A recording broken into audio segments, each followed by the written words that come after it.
પણ અફસોસ એ વાતનો કે આજે અમારી વચ્ચે રહ્યા નથી. મને નથી ખબર એમને શું વાત થઈ છે શું નથી થઈ, પણ દુઃખ થાય છે એટલે કહેવું પડે છે. અને એ વાતનો જવાબ કદાચ મને આશા છે કે મારા સમાજના ભાઈઓ એમની જોડે માંગશે. શું નતું આપ્યું સમાજે? બધું જ આપ્યું. તેમને સાથ સરકાર જે જોઈતું હતું બધું જ આપ્યું હતું. પણ જ્યારે એક બેન તરીકે આવે છે, જ્યારે અન્ય સમાજ એને સ્વીકારવા તૈયાર છે, મતલબ કે અન્ય સમાજ એની સાથે છે, બધાના હક અને ન્યાય સામે લડવા માટે બેન જ્યારે તૈયાર છે, ત્યારે દુઃખ સાથે કહેવું પડે કે એ સાથે નથી.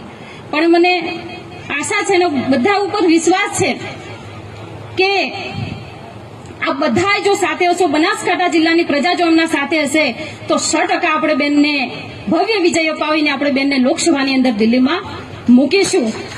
પણ જે વાત કરી પ્રમાણે કે જ્યારે બોલવાનો ટાઈમ આવે ત્યારે બોલવું પડે, પણ પછી જો ન બોલો તો એનો કોઈ મતલબ નથી. અહીંયા બેઠેલા તમામ મારા સમાજના ધોળી તળી